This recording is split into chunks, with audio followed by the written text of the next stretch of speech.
Hi అండి, అందరికీ నమస్కారం. Welcome to Vijay media.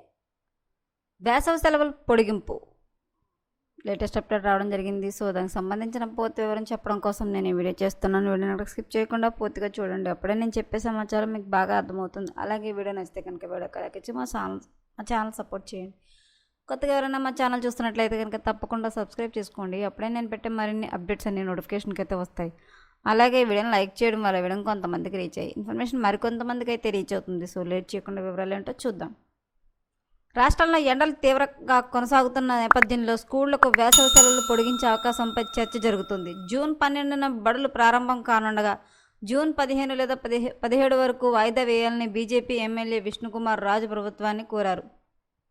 రాష్ట్రంలో అధిక ఉష్ణోగ్రతలు, వడగాల్పుల ప్రభావాన్ని దృష్టిలో ఉంచుకుని నిర్ణయం తీసుకోవాలని ప్రభుత్వానికి విజ్ఞప్తి చేశారు.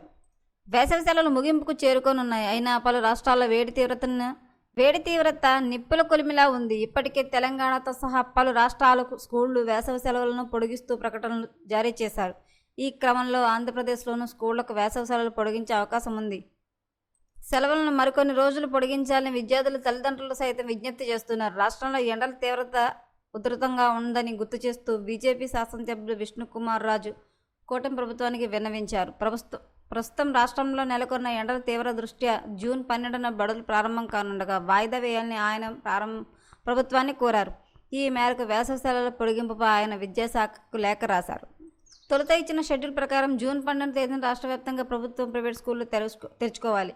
ఆ తర్వాత వచ్చే జూన్ 13, 14 తేదీల్లో రెండో శనివారం, ఆదివారాలు సెలవులు ఉన్నాయి. దీంతో జూన్ 15 లేదా జూన్ 17న బడులు రీఓపెనింగ్ చేయాలని బీజేపీ శాసనసభ్యులు విష్ణుకుమార్ రాజు తన లేఖలో ప్రభుత్వాన్ని కోరారు. ఈ సమస్యను ప్రభుత్వం దృష్టికి తీసుకువెళ్లాలని విద్యాశాఖ అధికారులకు లేఖలో విజ్ఞప్తి చేశారు.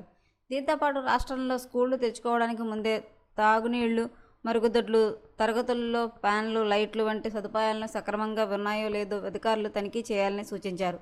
ప్రస్తుతం రాష్ట్రంలోని అనేక ప్రాంతాల్లో ఉష్ణోగ్రత 40 డిగ్రీల సెల్సియస్కు పైగా నమోదవుతుంది. అది కొన్ని జిల్లాల్లో వడగాల్పులు ప్రభావం కూడా తీవ్రంగానే ఉంది. ఏపీలో కూడా వేసవి పొడిగించే అవకాశం ఉందని చెప్తున్నారండి. సో ఎప్పటికప్పుడు మరిన్ని అప్డేట్స్ కోసం మా ఛానల్ తప్పకుండా సబ్స్క్రైబ్ చేసుకోండి. Thanks for watching.